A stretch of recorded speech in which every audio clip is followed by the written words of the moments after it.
लेकिन हम रखते हैं काम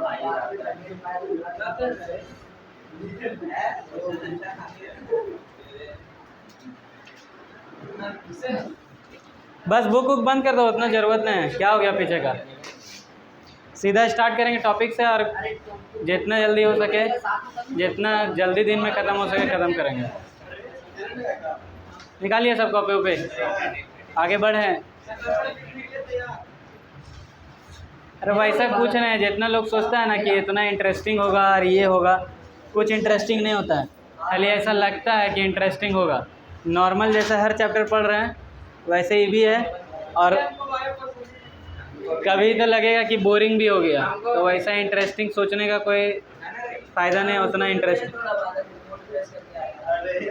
उतना इंटरेस्टिंग मूड फ्रेश करके रहो चाहे कुछ, उतना इंटरेस्टिंग नहीं। स्टार्ट करते, कॉपी निकालना, जब बोलेंगे तब लिखना। अभी जब तक समझाएंगे पहले समझ लेना, फिर लिखने का जब बात आएगा तब देखा जाएगा। स्टार्टिंग टॉपिक का नाम है, ऐसे तो चैप्टर का नाम है how do living organism reproduce, इस तरह करके नाम होगा।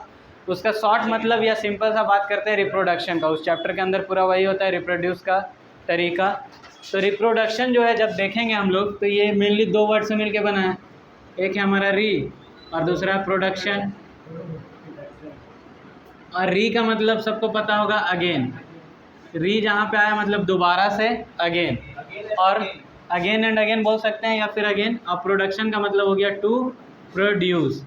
मतलब इसका सिंपल सा मीनिंग है again to produce a new individual is called reproduction. मतलब एक पुराने से किसी नया का उत्पत्ति को हम लोग बोलते हैं रिप्रोडक्शन। अब ये रिप्रोडक्शन में लास्ट में आ रहा है TION। हम बोले थे जब भी कोई वर्ड में लास्ट में TION आए तो प्रोसेस होता है। तो इसका पूरा प्रॉपर डिफिनेशन जब लिखना होगा तो हम लोग लिखेंगे the process of producing a new individual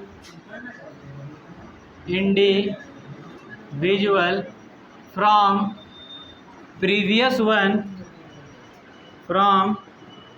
previous ones is called reproduction. अपने से बहुत सारा डिफिनेशन बना सकते हैं, लेकिन एकदम सिंपल जो समझने लायक डिफिनेशन है यही है कि रिप्रोडक्शन उस प्रोसेस को बोलते हैं जहाँ पे कि एक नया इंडिविजुअल का उत्पत्ति हो किसी पुराने से। पुराना होना ज़रूरी है, बिना पुराने का नया नहीं हो सकता है। तो किसी पुराने से, उसी प्रोसेस को हम लोग बोलते हैं रिप्रोडक्शन। रिप्रोडक्शन जब हम लोग पढ़ते हैं तो इसको दो भाग में या बोलो टू पार्ट्स में कैटेगराइज करते हैं। एक को हम लोग बोलते हैं असेक्सुअल रिप्रोडक्शन और दूसरे को बोलते हैं sexual reproduction. Reproduction is of two types, first is asexual reproduction और दूसरा का नाम है सेक्सुअल रिप्रोडक्शन। जब बात करेंगे सेक्सुअल रिप्रोडक्शन का तो यहाँ पे क्या वर्ड आ रहा है? सेक्स। सेक्सुअल रिप्रोडक्शन का जब बात करते हैं तो सेक्स। तो यहाँ पे होता क्या है, दो तरह का सेल होता है हमारे बॉडी के अंदर। अगर याद होगा स्टार्टिंग में, इस क्लास में नहीं, शायद 9 क्लास में या फिर लाइफ प्रोसेस में शायद बताए होंगे कि हम लोग के बॉडी के अंदर जो है क्रोमोसोम का संख्या कितना होता है? बहुत ज़्यादा 32।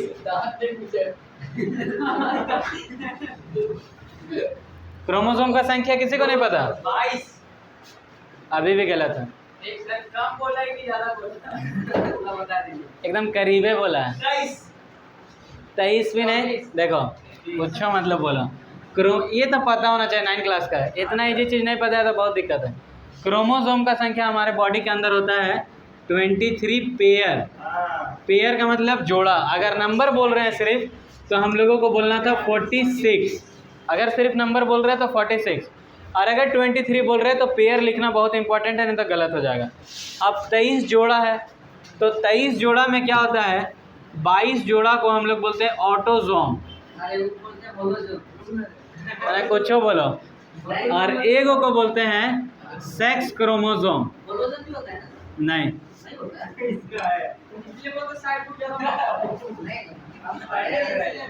Sex chromosome. अब ये जो सेक्स क्रोमोसोम है यही हम लोग ऐसा सुना होगा कि फीमेल को हम लोग एक्स से रिप्रेजेंट करते हैं, और जब मेल का बात करते हैं तो हम लोग बोलते हैं एक्स वाई, ये मेल के लिए है। तो ये एक्स और ये एक्स वाई है क्या? तो ये जो एक्स और एक्स वाई है ना, ये क्रोमोसोम को ही दिखाता है। फीमेल में अगर बात करते हैं तो एक्स क्रोमोसोम पाया जाता है, और मेल का बात करते हैं तो एक्स वाई, और ये है सेक्स क्रोमोसोम। दोनों में 23 पेयर होता है। दोनों में नहीं, जितना भी एनिमल्स है ना सब में 23, डॉग हो, कैट हो, रैट हो, जो भी है। ऑल लिविंग भी बोलेंगे तो गड़बड़ हो जाएगा। हम बोल रहे हैं ह्यूमन बींग्स, और कुछ जैसे डॉग हो गया, कैट रैट भी हटा ही दो, खाली डॉग। एनिमल्स बोलो जनरली। एनिमल्स में जो है क्रोमोसोम का संख्या होता है 23। क्रोमोसोम कहाँ पाया जाता है अगर बोला जाए तो क्रोमोसोम जो है न्यूक्लियस, जान रहा है? न्यूक्लियस के अंदर ही इस तरह का रस्सी टाइप का होता है, thread like structure present inside the nucleus is known as chromosome. और ये क्रोमोसोम क्या करता है? तो ये कैरी करता है हमारा कैरेक्टर्स। तो जो कैरेक्टर बोलते हैं ना कि बाप वाला लक्षण आया है, मम्मी वाला लक्षण आया है, या फिर इस तरह का जो मतलब दादा, ऊपर से जो लक्षण नीचे जाता है, तो ये लक्षण जो ऊपर से नीचे जा रहा है, ये कैरी करने का काम कौन करता है? तो यही क्रोमोसोम। क्रोमोसोम के अंदर होता है डीएनए मॉलिक्यूल्स जो होता है, वही जो तुम्हारा जब आएगा फुल फॉर्म देखना ना, अभी छोड़ दो, मत देखो। डीऑक्सी राइबो न्यूक्लिक एसिड, और इसी से मिलता जुलता है आरएनए राइबो न्यूक्लिक एसिड। तो अभी किसमें पाया जाता है? सब ह्यूमन में ही पाया जाता है, सब एनिमल्स में ही पाया जाता है, कोई दिक्कत नहीं। तो यहाँ पे क्रोमोसोम के अंदर हम लोगों को मेनली क्या देखना है? क्रोमोसोम के अंदर होता है डीएनए, जिसको जीन बोलते हैं। यहाँ पे जब चैप्टर में पढ़ेंगे आगे हेरिडिटी, तो हेरिडिटी में नाम आएगा जीन।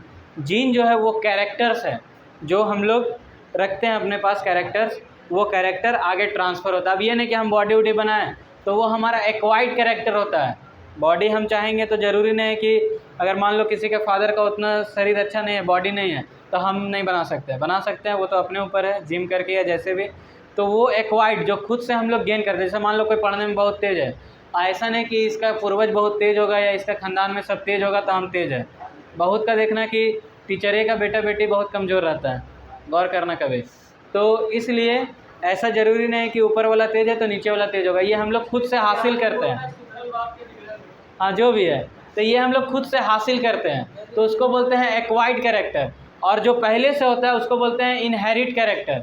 हेरिडिटी वाला वर्ड से आएगा, जो पूर्वज से वंशज से चला आ रहा है, तो इनहेरिट कैरेक्टर। जैसे कौन सा? जैसे तुम्हारा देखो बोलने का कुछ स्टाइल हो गया, ये एंशिएंट, हाइट हो गया, तुम्हारा आई बॉल का कलर हो गया, ये जो आँख का अंदर का जो कलर है वो सब देखना, वो पूर्वज से चला आता है, तो वो सब इनहेरिट कैरेक्टर्स है, वो अपने आप चेंज नहीं होगा।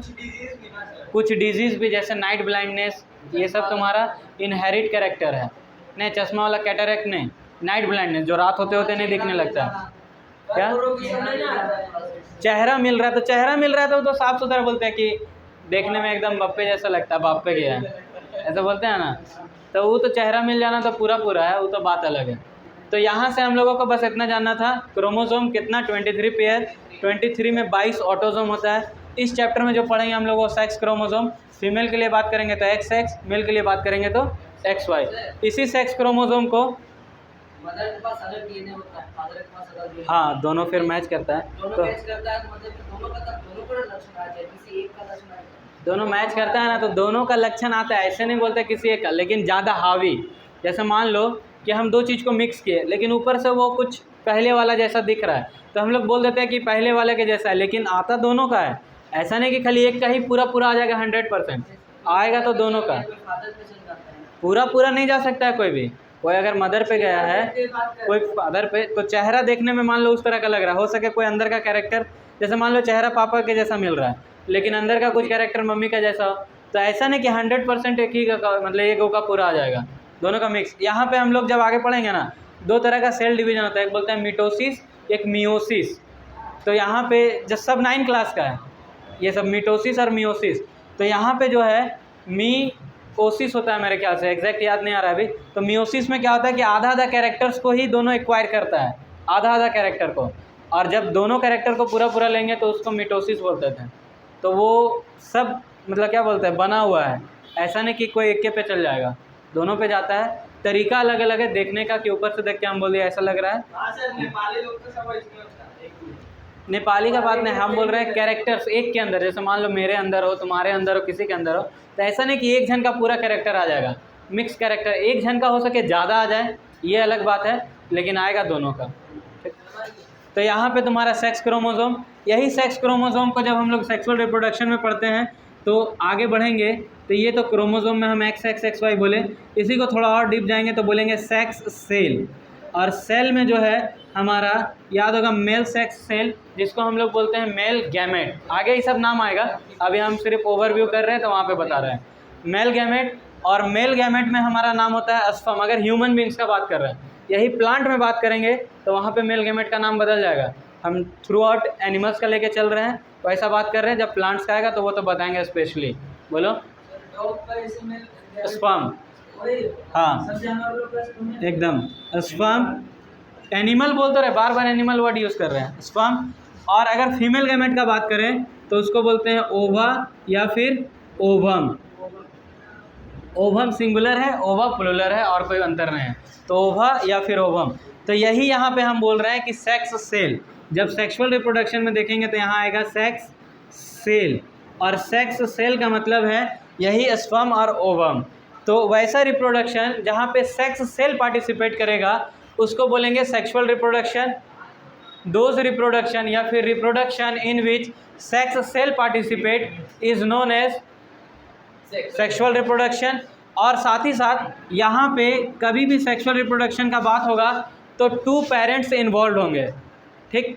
देखना यहाँ पे मेल और फीमेल बार बार बात कर रहे तो बोल रहे हैं ना मेल और फीमेल, तो 2 जन चाहिए ही चाहिए सेक्सुअल रिप्रोडक्शन के लिए, एक अकेला से सेक्सुअल रिप्रोडक्शन नहीं हो सकता है। तो यहाँ पे बोलते हैं 2 पेरेंट इन्वॉल्व, यहाँ पे जो है 2 पेरेंट इन्वॉल्व होगा। उसी तरह जब बात करेंगे आसेक्सुअल रिप्रोडक्शन का तो यहाँ पे तो कोई सेक्स आसेक्सुअल आ गया, तो यहाँ पे क्या होगा, सेक्स सेल नहीं पार्टिसिपेट करता है। अब सेक्स सेल नहीं पार्टिसिपेट कर रहा है तो कौन सा सेल करेगा, तो यहाँ पे हम लोग बोलते हैं somatic cell. Somatic cell participate those reproduction in which somatic cell participate is known as asexual reproduction. Somatic cell का मतलब वेजिटेटिव पार्ट। अब वेजिटेटिव पार्ट अगर हम प्लांट के अंदर बात करें तो एक्सेप्ट फ्लावर, एक्सेप्ट मतलब वो नहीं कि एक्सेप्ट कर लिया, वो वाला नहीं, एक्सेप्ट मतलब छोड़कर, फ्लावर को छोड़कर जितना भी चीज़ होगा सब आसेक्सुअल रिप्रोडक्शन करता है। स्टेम हो गया, रूट से अगर कर रहे हैं और भी कुछ से कर रहे हैं, फ्लावर को छोड़ के तो वो आसेक्सुअल। फ्लावर को क्यों छोड़ के, फ्लावर में सेक्सुअल, हाँ फ्लावर जो है सेक्सुअल करेगा, इसलिए ना फ्लावर का इतना जिक्र है पुष्पा वाला पिक्चर में। तो फ्लावर वाला जो है हमारा याद रखना अलग पढ़ते हैं, जो कि होगा सेक्सुअल में, उसको अलग से पढ़ेंगे। और यहाँ पे जो है अब हम बोल रहे हैं पेड़ के अंदर, तो मान लो किसी का डाली काटें और उसको लगा दिए, रोप दिए, तो धीरे धीरे नया पेड़ हो जाता है। सबका नहीं होगा लेकिन कुछ कुछ का होता है। तो अगर हो रहा है तो वहाँ पे 2 लोग का ज़रूरत पड़ रहा है, मेल और फीमेल का तो ज़रूरत नहीं पड़ रहा है, एक अकेला है, तो ये होता है single parent involve. Single parent involve. अब जो है इतना लिख लो और उसके बाद फिर जो है आगे लिखेंगे। इतना में क्या लिखना, तो ज़्यादा तो हम कंफ्यूजिंग लिखे नहीं हैं, ये वाला डिफिनेशन लिखना, फिर क्रोमोसोम के बारे में लिखना, और फिर इट इज़ ऑफ 2 टाइप लिखना। वहाँ पे हम पूरा बोल के डिफिनेशन करवा देंगे, उसका डिफिनेशन पूरा बोल के लिखवा देंगे। तो स्टार्ट ही है, हाँ बल्कि अभी रोक देंगे। स्टार पॉइंट बनाओ और लिखो सेक्सुअल रिप्रोडक्शन। सेक्सुअल रिप्रोडक्शन में लिखना reproduction in which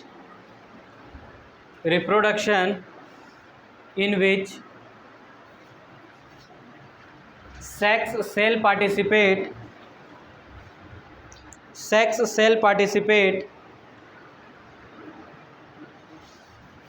reproduction in which sex cell participate, comma is called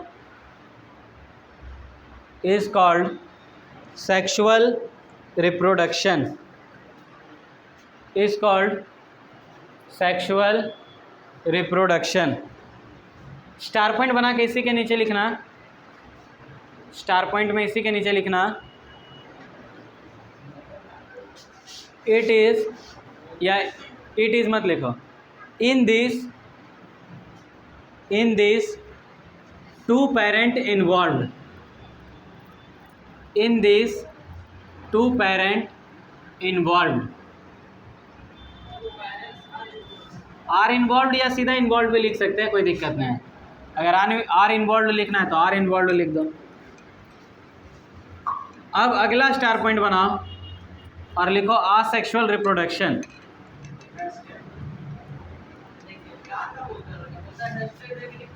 star point पे तो पॉइंट लिखा है और फिर स्टार पॉइंट देंगे तो उसी का पॉइंट है। तो हैशटैग लिख रहा है, चलो हैशटैग भी लिखो, कोई दिक्कत नहीं, चलेगा। अब तो नंबर देख लेते हैं, पहला नंबर लिखो आसेक्सुअल रिप्रोडक्शन में, reproduction in which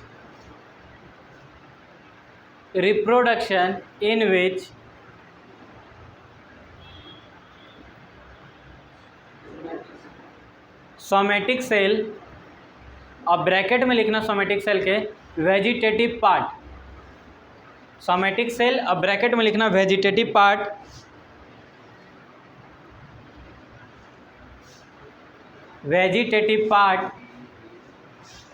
participate, bracket बंद करके, participate comma is called asexual reproduction, vegetative part bracket बंद, participate is called asexual reproduction. Star point बना के इसी के नीचे लिख लेना in this single parent involve is called asexual reproduction in which single parent involved, star point, in which single parent या in this, जो भी दोनों में से कुछ भी लिख सकते हैं, सिंगल पेरेंट इन्वॉल्व। ये तो क्लियर है कि सिंगल पेरेंट कैसे अभी हम लोग समझ चुके हैं, उसमें डबल पेरेंट कैसे है वो भी समझ चुके हैं, ठीक। सेक्सुअल आसेक्सुअल ज़्यादा दिक्कत नहीं है, पॉइंट यहाँ तक क्लियर है। रिप्रोडक्शन भी क्या है समझ चुके हैं, सिंपल सा मतलब है 1 से 2 हो जाए रिप्रोडक्शन है, पुराना से कोई नया मिलने लगे रिप्रोडक्शन है। अब मिलने का तरीका अलग होगा तो उसको कैटेगराइज कर दिया सेक्सुअल में, आसेक्सुअल में। आसेक्सुअल के अंदर जब गए तो बहुत सारा दिक्कत हुआ, बहुत सारा दिक्कत का मतलब बहुत अलग अलग तरीक़ा से जो है 1 से 2 हो रहा था लोग। जैसे हम बोले कभी डाली काट के लगा दिए, कभी जो है तुम देखना किसी चीज़ को ऐसे काट दो तो वो भी 2 हो गया, दोनों जिंदा है। जैसे कभी तालाब नदी में नहाने जाओ तो हरा हरा वहाँ चलता है, इस तरह का देखा होगा, जिसको बोलते हैं पॉन्ड सिल्क, हरा हरा नहीं अलगी टाइप का चलता है ऐसे, जिसको पॉन्ड सिल्क बोलते हैं, इसीलिए नाम से पहले हम बता रहे कि हरा हरा दिखता है पॉन्ड सिल्क। उसका दूसरा नाम है स्पाइरोगायरा। तो वो जो है कभी मान लो नदी में गया नहाता है तो लोग जाके तो काय जो भी है नाम ऐसे उसका देखा जाए तो पॉन्ड सिल्क बोलते हैं और स्पाइरोगायरा। तो नहाने जा रहा है लोग नदी तालाब में तो मस्ती तो करेगा ही। अब मस्ती करते वक्त क्या करता है कि कभी ऐसे हाथ मारा कभी ऐसे, तो उसको भी लगेगा तो वो टूट जाता है, कभी बाई चांस नहीं चाहते हुए भी टूट जाता है। टूटने के बाद भी वो मरता नहीं है। जैसे छिपकली को देख लो ना, छिपकली का अगर पूँछ कट गया तो जिंदा ही रहता है, मरता नहीं है। उसी तरह वो अगर कट गया तो वो जिंदा है और दोनों एकदम फिर से नया हो गया, मतलब दोनों एक अलग अलग हो गया। तो बहुत अलग अलग तरीका था जिससे 1 से 2 हो रहा था, तो कन्फ्यूज़न हुआ कि आसेक्सुअल खाली पढ़ लेंगे तो काम चलेगा नहीं। तो अगर नहीं टूटा तो कैसे अलग होता है? नहीं टूटा तो अलग ही नहीं होगा, एक ही जगह हाँ। लंबा होते जाएगा लंबा होते जाएगा और जब तक, ऐसा है कि कमजोर हो जाएगा तो अपने टूट जाएगा। हाँ जैसे मान लो बहुत लंबा हो गया तो कहीं टकराया उकराया, जैसे मोड़ उड़ाया कुछ, तो वहाँ पे अगर फंसा आगे बढ़ा तो टूट गया, मतलब टूटने का कोई भी कारण हो सकता है, ठीक। तो अब बोला कि आसेक्सुअल के अंदर तो बहुत सारा दिक्कत है, तो आसेक्सुअल के अंदर अगर दिक्कत है तो एक साथ तो पूरा पढ़ नहीं सकते हैं, तो इसको अलग अलग पार्ट्स में कैटेगराइज किया। बोला कि आसेक्सुअल के अंदर भी अलग अलग टाइप है, जिसमें कि कुछ अलग डालेंगे, कुछ वाले को अलग डालेंगे, कुछ वाले को अलग डालेंगे, और फिर पूरा क्लियर होगा कॉन्सेप्ट के क्या है। तो हम लोगों को आगे जो देखना है वो है टाइप्स ऑफ आसेक्सुअल रिप्रोडक्शन। अब जब आसेक्सुअल रिप्रोडक्शन का टाइप का बात करेंगे, क्योंकि पहले आसेक्सुअल वाला ख़त्म करेंगे बात, फिर आएंगे सेक्सुअल में फ्लावर के बारे में पूरा पढ़ेंगे, फिर आएंगे एनिमल में, फिर आएंगे लास्ट में STD सेक्सुअली ट्रांसमिटेड डिजीज़, और फिर आएंगे कॉन्ट्रासेप्टिव मेथड्स। कॉन्ट्रासेप्टिव मेथड्स का मतलब हो गया जब हम लोग मान लो कोई सेक्स कर रहा है तो प्रेगनेंसी को अवॉइड करने के लिए, अगर मान लो while having sex how to prevent pregnancy, English में अगर लिखा रहे क्वेश्चन तो इसी तरह रहेगा। तो प्रेगनेंसी को अवॉइड करने के लिए कौन कौन सा मेथड्स को यूज़ करते हैं उसको बोलते हैं कॉन्ट्रासेप्टिव मेथड्स। ठीक, तो उसको पढ़ेंगे लास्ट में वो टॉपिक, फिर पूरा चैप्टर खत्म हो जाएगा। अब इतना पढ़ने में देखो कितना टाइम लगता है पता नहीं। तो टाइप से स्टार्ट करते हैं। टाइप ऑफ असेक्सुअल रिप्रोडक्शन में, टाइप ऑफ असेक्सुअल में पहला जो नाम आता है वो है बडिंग। इससे पहले ये हम लोग पढ़े होंगे 7 क्लास में, 7 में आया था रिप्रोडक्शन, जहाँ पे प्लांट के बारे में पढ़े थे पूरा। तो अब 7 के बाद आ जा रहा है बडिंग है। दूसरा है फिजन। तीसरा भी नाम देख लेते हैं उसके बाद फिर पूरा समझेंगे। तीसरा है फ्रेगमेंटेशन। फ्रेगमेंटेशन के बाद देखते हैं चौथा हाँ बोलो। अच्छा कुछ काम है, जाओ देख लो, जाओ देख लो, जाओ क्या काम है। फ्रेगमेंटेशन के बाद है रीजेनरेशन। रीजेनरेशन के बाद अगर पांचवा बात करें तो स्पोर फॉर्मेशन आएगा, वो भी आएगा, स्पोर फॉर्मेशन। और स्पोर फॉर्मेशन के बाद अगर छठा नंबर का बात करें तो 6 नंबर था वेजिटेटिव। हाँ बोलो, सबके बारे में पूरा पूरा पढ़ना है। अभी पढ़ना तो स्टार्ट करो। अगर मेरा पढ़ाते पढ़ाते अगर इस सब का डिफिनेशन नहीं याद हो गया तो फिर बोलना। एकदम हम ऐसा बताएंगे, ऐसा लैंग्वेज में बताएंगे कि अगर सारा का सारा डिफिनेशन, अगर तुम थोड़ा सा इंग्लिश जानता है थोड़ा सा तो अपने से नहीं लिख लिया तो बोलना, सबका याद हो जाएगा टाइप के साथ साथ। एक बार अभी स्टार्ट तो करो। देखने में लग रहा बहुत ज़्यादा है बहुत इजी, एक बार स्टार्ट होने दें। यही जो 6 टाइप्स है हम लोगों को पढ़ना है असेक्सुअल रिप्रोडक्शन के अंदर: budding, fission, fragmentation, regeneration, spore formation, vegetative propagation. अब ये जो फिजन है इसको आगे जाके फिर 2 भाग में कैटेगराइज किया है। एक को बोलता है बाइनरी फिजन, बाइनरी फिजन, और दूसरे को नाम देता है मल्टीपल फिजन, मल्टीपल फिजन। उसी तरह जो है यहाँ पे वेजिटेटिव प्रोपगेशन, इसको भी आगे जाके 3 भाग में कैटेगराइज किया, या बोलो कि ये 3 तरीका से होता है इसलिए 3 भाग में इसको बांटा है। और वो 3 तरीका का नाम है कटिंग, लेयरिंग और ग्राफ्टिंग। ये 3 टाइप है इसका, कटिंग, लेयरिंग, ग्राफ्टिंग, ये 3 अलग अलग टाइप। अब पहले जो है ये लिख लो जो हम लिखे हैं टाइप ऑफ असेक्सुअल रिप्रोडक्शन, 6 का नाम, और 6 में से जो 2 को आगे बांटे हैं। उसके बाद हम जो है आगे पढ़ाना स्टार्ट करते हैं। 6 लिखते लिखते अगर नहीं याद हुआ तो फिर बोलना कि हाँ नहीं समझ में आया, फिर दिक्कत है, और फिर बोलना कि नहीं समझ में आया। 6 लिखते लिखते अगर नहीं समझ में आ गया तो मतलब कि हमको उतना बेहतर समझा नहीं पाए हम, या फिर तुम लोग को, या तो मेरे ही में कमी है, छोड़ दो कि हम ही नहीं समझा पाए। ठीक है, 6 लिखते लिखते एकदम डिफिनेशन 6 का याद हो जाएगा तो फिर दिक्कत है। वही तो बोल रहे हैं कि दिक्कत है। लिखो ही 6 को लिखो।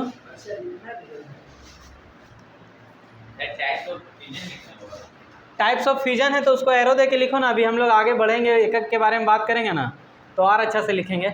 ये अभी खाली सामने लिख लो कि टाइप में ऐसे ऐसे कैटेगराइज किए हैं। बोलो। एग्जाम में फिजन का आया था, पूछा था मुझे। हाँ हम देखे क्वेश्चन फिजन का था। उसमें कि when a single mother cell divides into 2 or more daughter cell, this process is called fission। हाँ तो सही लिखा है। ठीक है, हाँ हम इतना नहीं लिखे 2 तरह का होता है, बाइनरी फिजन, मल्टीपल। नहीं तो 2 तरह का पूछा नहीं ना, खाली बोला व्हाट इज फिजन तो काफ़ी है। एग्जाम्पल दिया था उसमें, एग्जाम्पल दिया था। अमीबा, हाँ अमीबा भी इसका एग्जाम्पल है। एग्जाम्पल कभी भी कोई भी डिफिनेशन लिखो, हम केमिस्ट्री में भी बोले हैं और यहाँ पर भी एग्जाम्पल अगर है याद तो सपोर्ट में एक एग्जाम्पल जरूर लिख दो। डिस्प्लेसमेंट, डबल डिस्प्लेसमेंट का भी एक और उसमें एक एक एग्जाम्पल भी बोला है लिखना।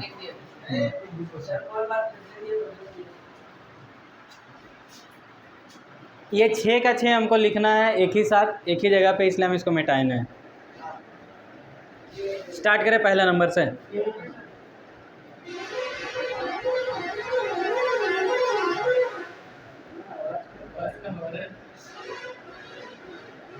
और रहना तो जरूरी है, कोई आ गया रास्तों में तो।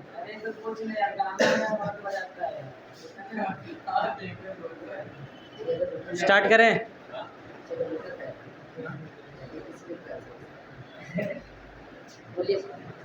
पहला नंबर पे आते हैं। पहला नंबर है हमारा बडिंग।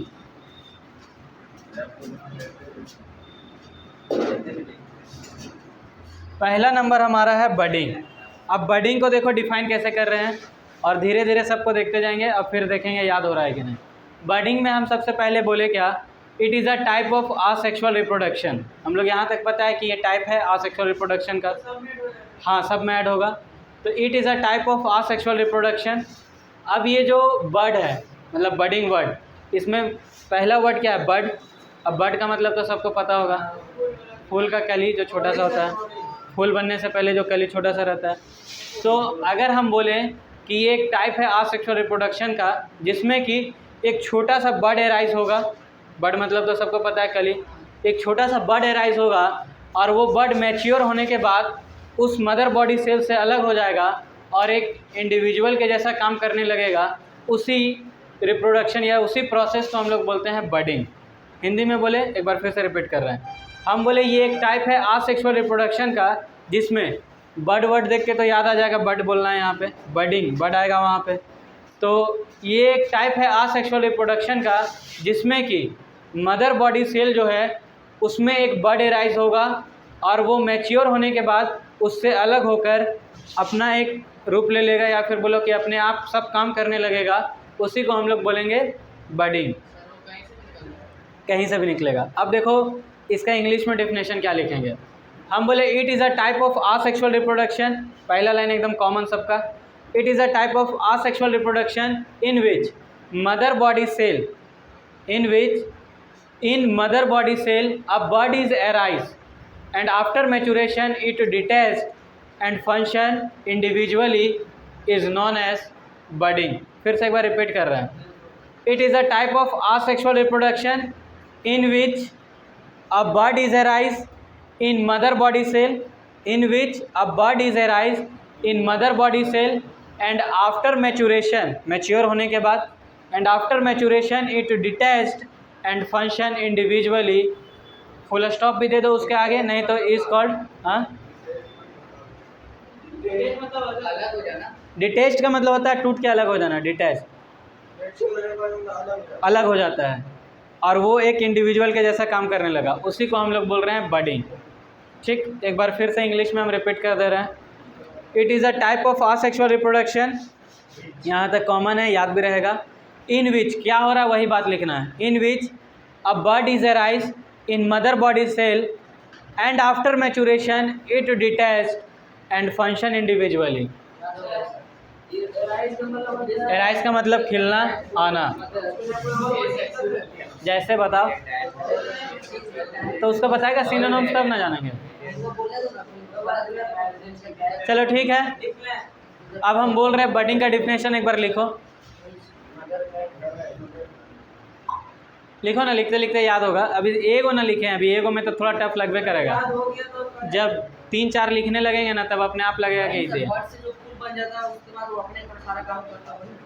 फूल वाला का बात नहीं है यहाँ, एग्जाम्पल अभी हम देंगे। बर्ड यहाँ पे है, लेकिन फूल वाला का कॉन्सेप्ट नहीं लो। पेड़ में नहीं होता ये चीज़, ये एनिमल्स में देखने को मिलता है, detached and function individually. चलो लिखो, बोल रहे हैं बर्डिंग डैश देके, type of asexual reproduction, type of asexual reproduction in which, खेलना नहीं यार बाद में, अभी एराइज पहुँचे कहाँ हैं यार, तो रुक जाओ भाई, हम पहुँचेंगे तब बताएंगे। Type of asexual reproduction in which a bird is arise, a bird is arise, arise in mother body cell, और एक वर्ड कॉमन याद रखना, मदर बॉडी सेल बार बार यूज़ करेंगे, मतलब हम एक सिंगल पेरेंट को बोल रहे हैं mother body cell, in which a bird is arise, इससे वो निकाल रहा है अलग। Bird is arise in mother body cell and after maturation it detached, after maturation it detached DCE, detach है ना, डी और उसके बाद अटैच्ड का जो स्पेलिंग होता है DET करके अटैच्ड लिख दो, detached, and function individually, function individually, हाँ डिटैच का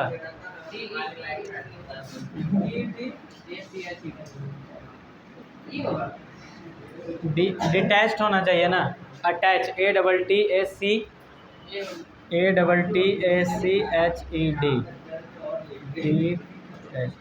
ये हो जाना चाहिए ना, ए होगा तो नीचे वाला सही है, तो वही तो लिखे हैं यार नीचे भी, ऊपर नीचे कहाँ अलग अलग है, जो पहले था वो वाला सही था। तो बोलो क्या था, DEA डबल, नहीं ये तो नहीं होगा, चलो ठीक है, इसका देख लेना अगर स्पेलिंग वैसा होगा तो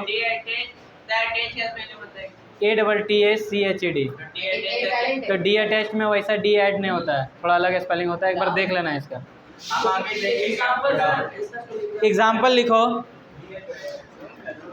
एग्जाम्पल लिखो, हाइड्रा अब्रेयोफिलम,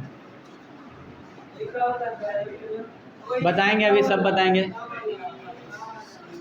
अच्छा निकल जाता है,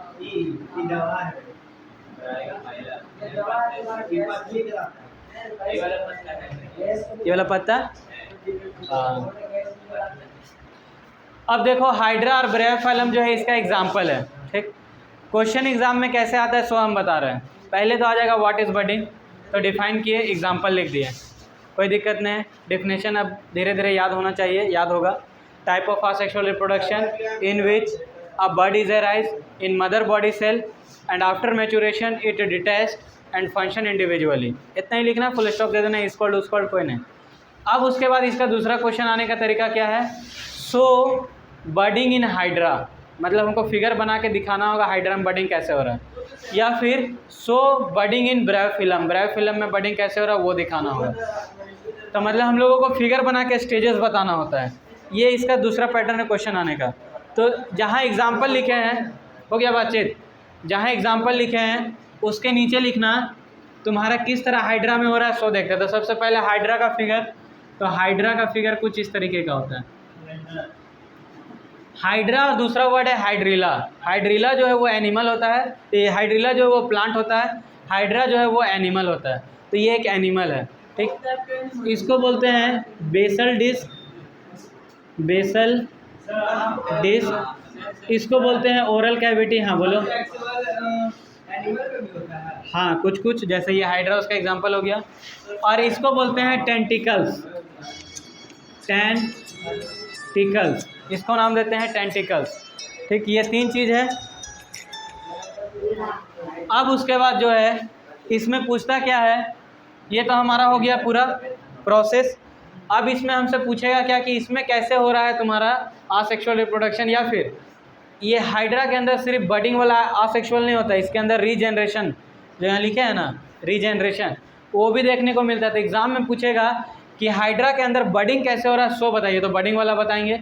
अगर एग्ज़ाम में पूछा कि हाइड्रा के अंदर रीजनरेशन वाला बताइए तो बताएंगे। अभी यहाँ पहुँचे नहीं तो उस पर जोर मत दो, अभी जोर सिर्फ दो कि हाइड्रा में कैसे हो रहा है बडिंग। तो ये हाइड्रा का फिगर है। अब क्या होता है, धीरे धीरे ये मैच्योर होना स्टार्ट हुआ, मैच्योर हुआ, तो मैच्योर होने से पहले या फिर बोलो मैच्योर होने के साथ साथ इसमें बड एराइज हुआ। तो बड मतलब हम क्या बोले थे, कली टाइप का, इस तरह से एगो निकला, ठीक, छोटा सा बड आ गया, इसी को बड बोल रहा है। अब ये बड क्या हुआ कि अब मैच्योर होना स्टार्ट होगा बड। ये अकेले तो हाइड्रा मैच्योर हो चुका था, बड अब मैच्योर हो रहा है। तो बर्ड जो मैच्योर हुआ, तो मैच्योर को कैसे दिखाएंगे, तो इसमें भी टेंटिकल्स ऐसे करके एक दो आने लगा है, तो हम बोले मैच्योर हो गया बर्ड। अब पूरा तरह से जब ये मैच्योर हो जाएगा तो क्या होगा कि ये हाइड्रा तो ऊपर वाला बड़ा वाला अलग था और ये छोटा वाला इससे अलग हो गया और सेम इसके जैसा दिखने लगा, बस इतना लंबा नहीं है, अभी धीरे धीरे हाइट बढ़ेगा ना, तो लंबा नहीं है, मैच्योर हो रहा है। तो अब ये जो है पहले तो एक लिए थे, हो गया 2, मैच्योर मतलब कि परिपक्व हो जाना। ये तुम्हारा जो है समझ में आया, तो हिंदी पूरी का कोई फ़ायदा नहीं है। तो यहाँ पे जो है तुम्हारा 1 था, आगे गए तो 2 हो गया, हुआ ना। रिप्रोडक्शन में हम लोग क्या पढ़े थे, 1 से 2 हो जाना, तो 1 से 2 हुए हैं, क्योंकि यहाँ पे बड एराइज होके हुआ है इसलिए इसको नाम दे दिए बडिंग। ठीक, तो बडिंग हाइड्रा में कैसे होता है, तो यही प्रोसेस है। ये जनरली हमको लगता है कि जंगल वंगल में रहता है, ऐसा हम भी देखे ना एग्जैक्ट, पानी में मतलब, तो जंगल वाला थोड़ा होना चाहिए, ऐसा नहीं नदी तालाब में नहीं दिखेगा, मतलब घनघोर जंगल होना चाहिए। हाँ। तो ये तुम्हारा हाइड्रा हो गया। ब्रायोफिल्म का बात करेंगे तो उसमें कुछ ज़्यादा नहीं करना है। पीपल का पत्ता देखा होगा सब, इस तरह से मान लेते हैं अगर, हाँ अभी रीजनरेशन में पहुँचे कहाँ हैं, वो टॉपिक वाइज जैसे जैसे आएंगे तब। ये पत्ता है, ये पत्ता के ऊपर ऐसे देखना छोटा छोटा ऐसे हो जाता है, इसी को सीधा हम लोग बोलते हैं ब्रायोफिल्म। किसका, ब्रायोफिल्म, और यही हमारा है बड़ी।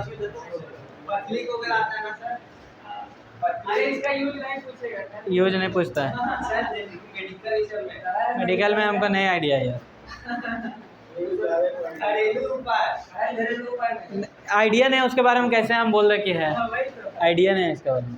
तो ये वाला फिगर बना लो और आज के लिए बडिंग तक रहने दो। नेक्स्ट डे बडिंग देख के आना, आगे का डिफिनेशन लिखते जाएंगे, रीजनरेशन तक आते आते याद हो जाएगा ऊपर का चारों। वही तो एरो तो स्टेप हो गया, पहला स्टेप, दूसरा स्टेप, तीसरा स्टेप। नेम नहीं है कुछ स्टेप का, बस फिगर है। तो आज के लिए इतना ही रहने दो, नेक्स्ट डे आगे पढ़ेंगे।